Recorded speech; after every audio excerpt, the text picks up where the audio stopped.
And that what we stand for is what we stand on, the earth, and specifically here in Washington, D.C., the lands which were the ancestral homes of the Anacostia Indians, and they don't belong to us. We have to recognize those who came before us and cared for the lands and showed us what true civilization means. Now, I am an immigrant. I am the son of an immigrant and the grandson of an immigrant. The grandson of immigrants on my mother's side came through Ellis Island. And we know they did not have all their papers in order. And we know that the America of that time had some issues with some prejudice regarding different peoples and different communities. But still, America welcomed to her shores those who came from other nations, opening their hearts and hands, because we know when immigrants are here, America does better and always renews itself through immigration. And it's time we recognize this in our policies. On my father's side, I am the son of my late father, Dr. Safet, who migrated here from the Balkans after World War II. He was a survivor of the genocide wrought against Bosnian Muslims at that time. That was part of the genocides that were wrought against many peoples in the Holocaust against our Jewish brothers and sisters. He came to this land as a political refugee. Yes, you can escape a land because you don't want to leave it, but you have no choice. Those who come to the borders of our nation have no choice. They don't want to leave home, but they have no choice. And America has to honor the legacy of immigration because we are a land of immigrants. I want to say special thanks today, and I have 1 minute left, to the trees who have allowed us to breathe. Who have allowed us to breathe. The very oxygen we breathe comes from them. And how are they rewarded? Being cut down, deforestation, removal of their ability to cleanse the air by the amount of pollution we're putting in the air. Now, we are all at some level complicit in this, myself included. But there are actors that are much more directly responsible for this. Those who, as our Reverend Malik reminded us, put profit over people. We are responsible to call them to account. We need to keep it in the ground. Keep it in the ground. Keep it in the ground. Keep it in the ground. The scientists tell us 80% of fossil fuels need to stay in the ground. And we're going to tell that in our voices as citizens, in our voices as peoples of faith, as we march, as we organize, as we advocate, as we push the envelope, as we call those corporations who are going after insatiable greed at the expense of all of our lives and the lives of our children. Keep it in the ground. Salam, peace.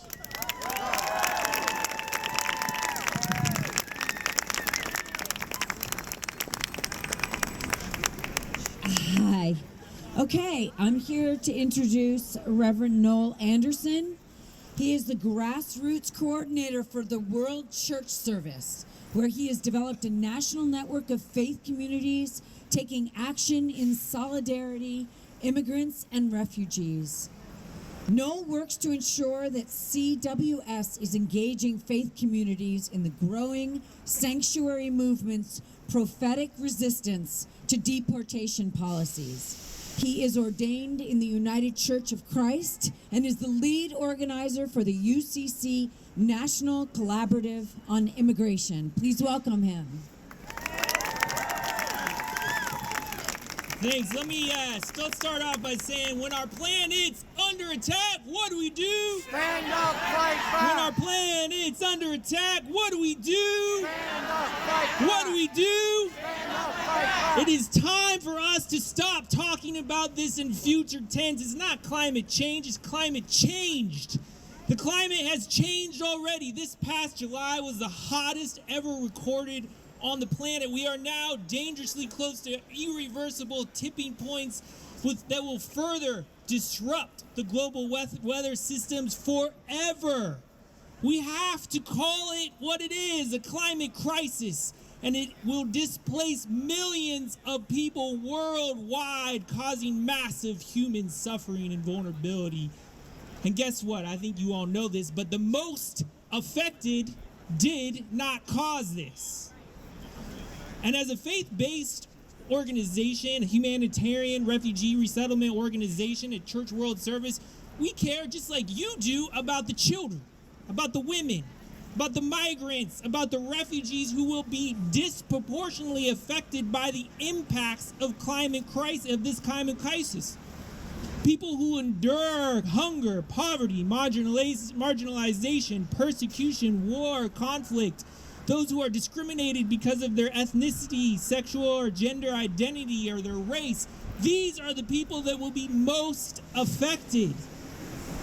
The U.S. extraction of oil and gas and coal helped it become the wealthiest country. But it is the country that is most responsible and has the largest cumulative greenhouse gas emissions. Yet this administration is subsidizing the oil industry at $26 billion a year? Boo, that's right. This retrograde action on climate is happening, and it's at the same time of tearing down the protections of asylum seekers, of refugees, of migrants seeking protection. It's another erosion of our democracy to turn away these vulnerable populations who are becoming displaced because of the vast pollution the U.S. is creating. So as people of faith, we are marching to, and people of conscience, we are marching to these financial institutions today because they are the largest investment, had the largest investment in CoreCivic and Geo Group private detention centers, making millions off family separation and suffering of migrants. They're also putting billions of dollars into the world's largest oil companies, Exxon, Chevron, BP, to name a few. We can't have it both ways. We can't continue to support fossil fuel extraction, which causes the climate crisis, and then shut the doors on those who are being impacted and displaced because of this contamination and pollution. We have a moral responsibility to act in solidarity with these communities. Yeah. And that's why we're marching today. This is why we joined the Fire Drill Fridays and the National Climate Action Day to reaffirm our solidarity with immigrants while addressing the dire need to stop future displacement and climate change. We're calling on our policymakers. We're calling on the banks to stop funding detention centers, to stop funding the fossil fuel industry, and to join this struggle now to stop detention and promote climate policies that reflect our values of justice, equity, compassion, and truth. So I want to thank especially Hector and Joel for their testimonies today, because we need those voices the most of those testimonies of people who are most impacted. And let us continue to pray and to act for climate justice now. Let us continue to pray and act to stop detention now. Let us continue to pray and act to stop deportations now. Let me hear you say, when refugees are under attack, what do we do? Stand up, fight back. When refugees are under attack, what do we do? Stand up, fight back. What do we do? Stand up, fight back.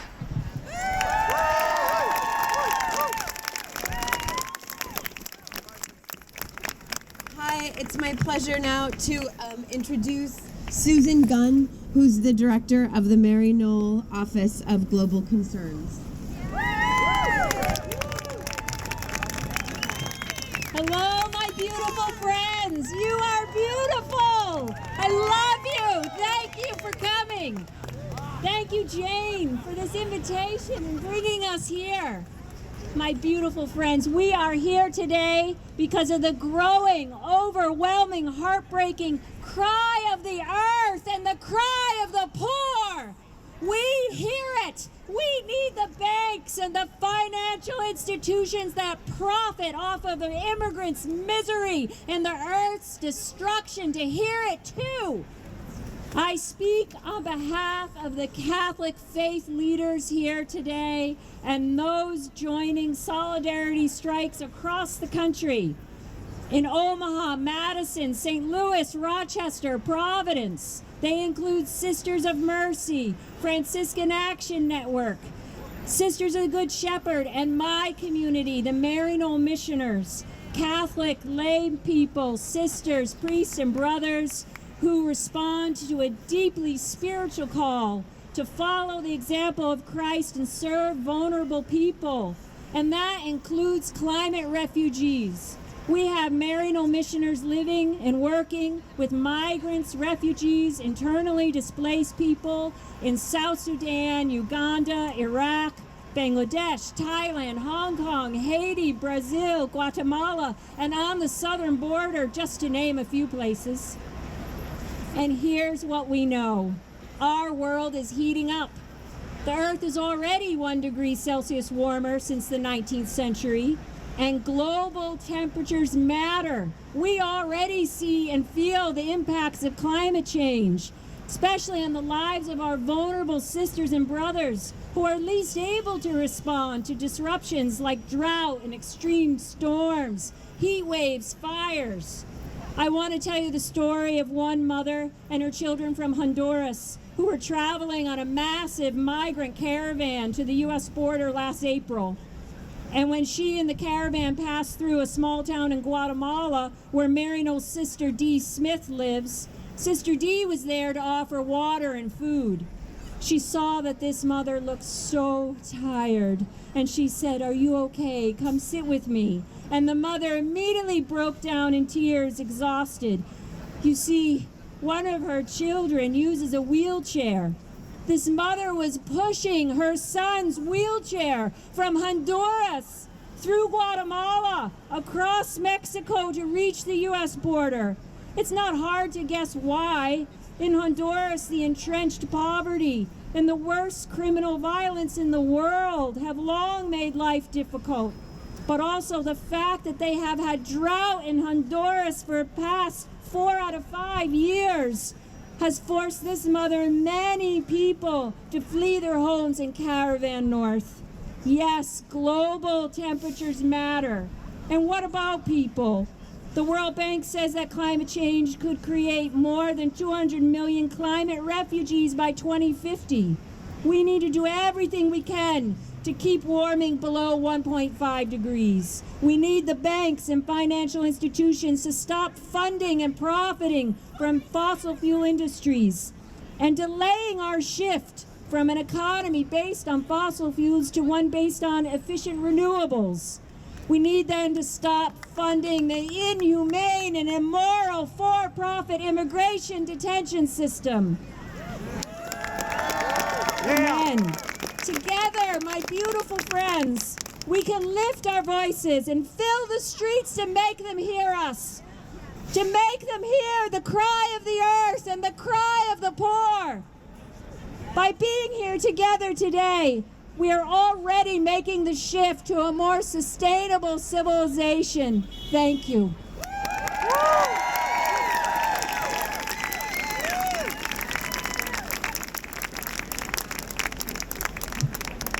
Please join me in welcoming Claudia Quinones from United We Dream.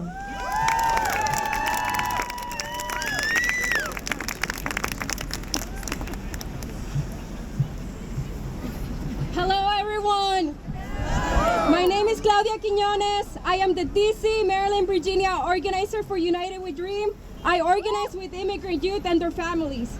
I am also undocumented, unafraid, unapologetic, and here to stay.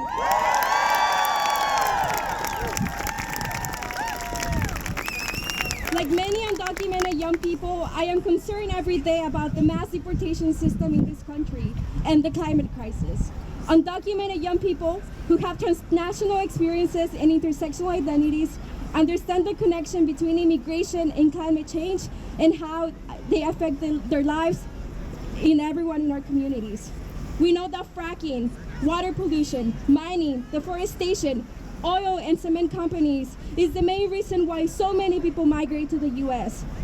In fact, before coming to the U.S., there was a water crisis in my country of origin. I remember being 6, 7 years old, and my family not being able to buy food because there was no food. We didn't have water, and people killed over basic necessities. The only right response to the climate crisis requires addressing broken immigration system in this country, acknowledging that water is life and the land is sacred. We need a response that does not include cages, walls, and deportations, but one where our country opens their arms and gives migrants the opportunity to thrive and not live in food deserts, in poverty, in fear, and in other inhumane conditions. We also want policy making that above everything thinks about helping people without hurting people. The moment that we're in right now is testing our values. Our generation is looking for leaders who represent those values and move our country and our global society in a new direction. We're also looking inside ourselves because we know that young people have always been at the forefront of any social progressive movements. Newsboys in New York fought for child labor laws. Students led Freedom Summer actions in the civil rights movement. College students led protests against Vietnam War.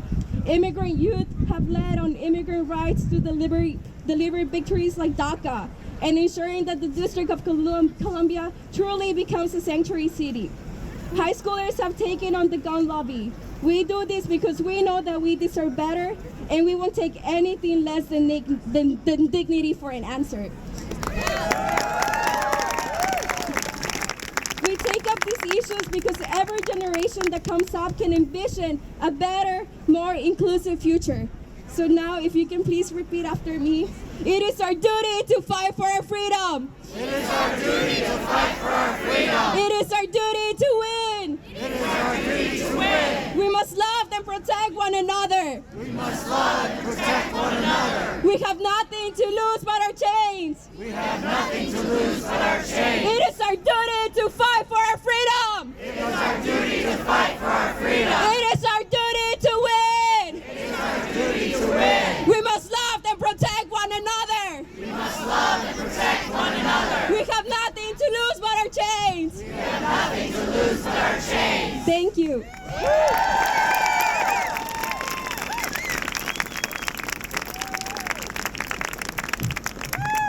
And now please welcome Josh Alvarez from the Sunrise Movement.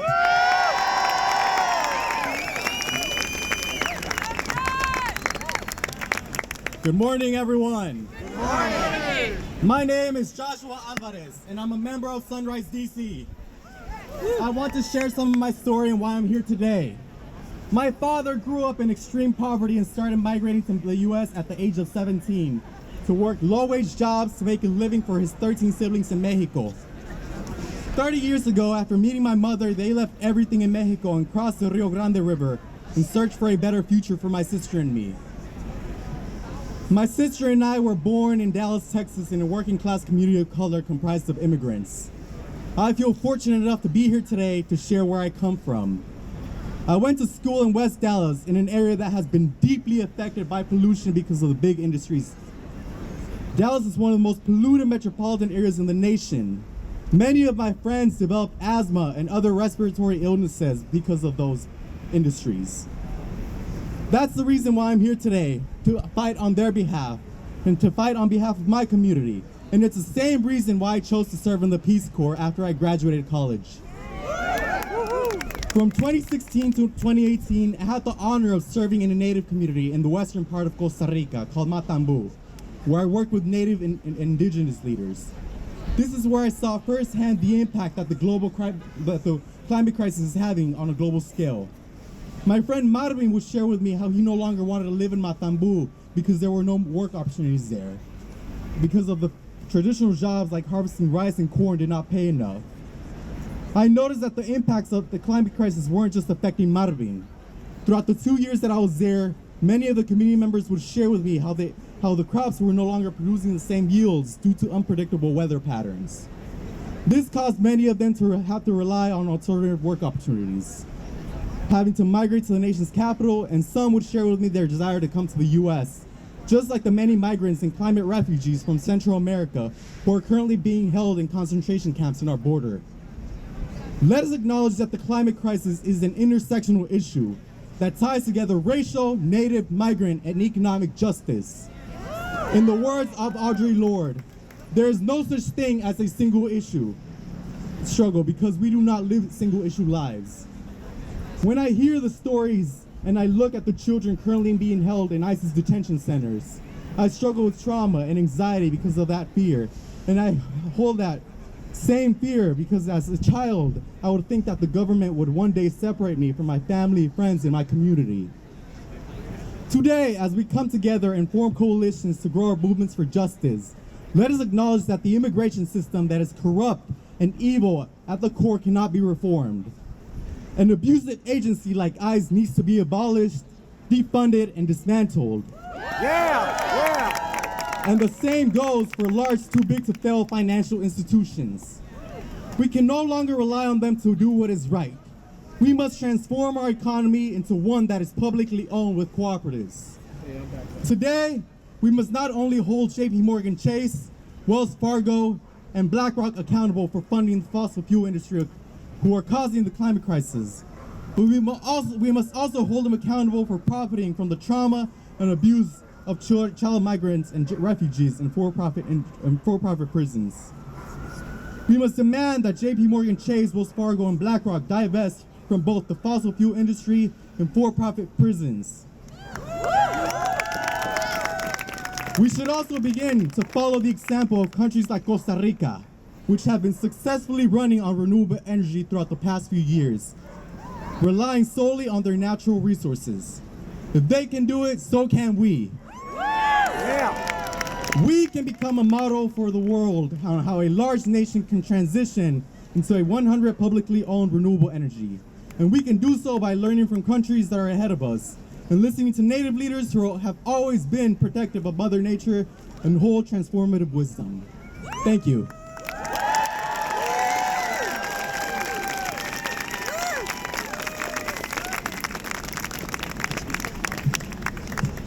I'd like to welcome to this stage Rabbi David Schneier, Chaplain D. Herman, and Rabbi Devorah Lynn, who will be reading the new rabbinic statement on climate crisis, Elijah's covenant between the generations to heal our endangered earth.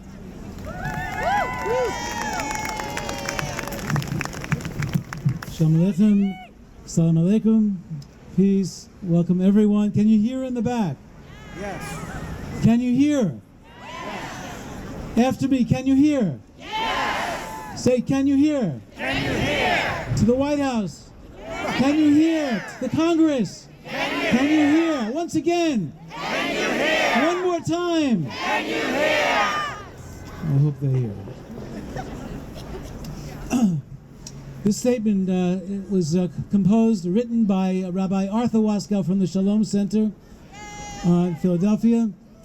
And it's been signed by more than 400 rabbis, cantors, Jewish clergy, spiritual leaders, and teachers in the from the Jewish community. We quote the beginning of the statement from the prophet Malachi. I will send you the prophet Elijah to turn the hearts of the parents to children and the hearts of children to parents, lest I come and utterly destroy the earth. For the first time in the history of humanity, we are actually moving toward the burning and devastation of the web of life on earth by human action, the unremitting use of fossil fuels. Our children and grandchildren face deep misery and death unless we act. They have turned their hearts toward us. Our hearts, our minds, our arms, our legs are not yet turned toward them. Can we more fully turn our hearts to these, our children? It will mean, 1, studying our wisdom and today's truest science of earth-human relationships.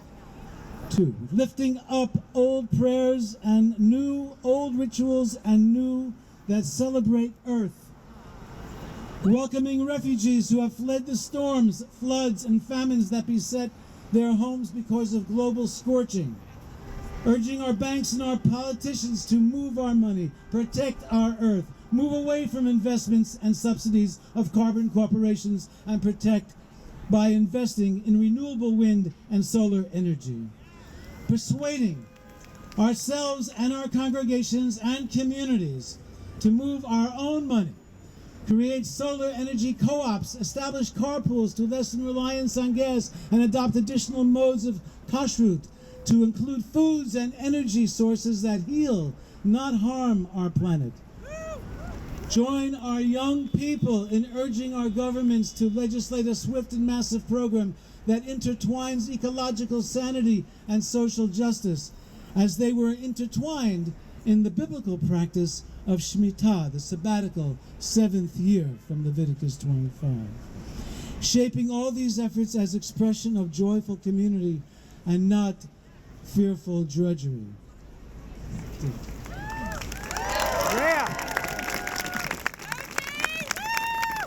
The nearest analog to that ancient Shemitah practice, to have brought together the hearts and minds of youth and elders today, is the Green New Deal. Among its urgent demands, swiftly end the burning of fossil fuels, provide millions of well-paid new jobs to install the necessary network of renewable energy for an economy freed from the tyranny of carbon. Sustain those workers whose jobs disappear as we move from the old economy to the new one. Empower neighborhoods of color and of entrenched poverty, indigenous peoples, and other marginalized communities that have already been suffering the worst impacts of fossil fuel harm and dead-end economic despair. Reforest Earth and defend our natural wildlife refuges. And take carefully vetted steps to restore a climate as life-giving to our grandchildren as it was to our grandparents. This social transformation is the fruit that can grow only from the roots of spiritual wisdom. We come back to the Ruach HaKodesh, the Holy Spirit, the interbreath. In planetary terms, that interbreath is the inter-exchange of oxygen and carbon dioxide that keeps animals and plants alive. It is precisely that interbreath that is now in crisis, as the overmanufacture of CO2 by burning fossil fuels overwhelms the ability of plants to transmute the CO2 to oxygen, and thus heats, scorches, burns our common home. Our sacred task requires affirming not only the biological ecosystem, but also a cultural, social ecosystem. Ecosystem, the modern word for how the diverse images of God become echad, become one. Jews, indigenous nations, Christians, Muslims, Unitarians, Buddhists, Hindus, and the many others, each community must bring their own unique wisdom to join in the name of the one who is the interbreathing spirit of all life, whose universal breathing is the nameless name, the still, small voice that supports and suffuses all the many diverse names of God in many cultures and communities. That interbreathing spirit. Everyone take a deep breath and breathe it out with your neighbor. That interbreathing spirit supports and suffuses all life on planet Earth.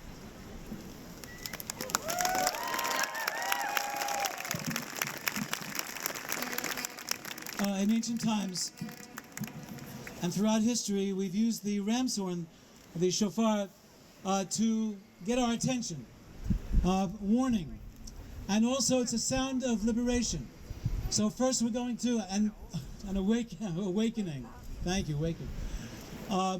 First, the sound of warning. And we address this to everyone here, and to all the leaders in this nation, and to all the people in this world. The sound of warning.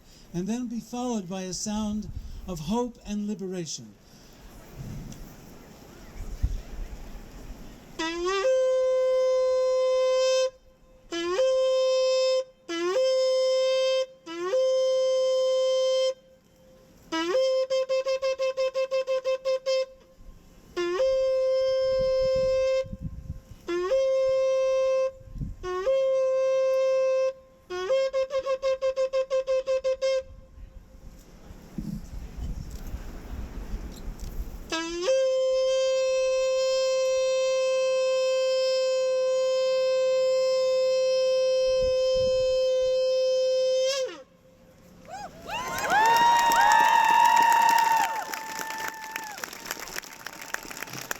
We each have a shofar within us. If I can invite everyone here, take a deep breath, and to do a sound of the shofar from deep within. Take a deep breath and hold it.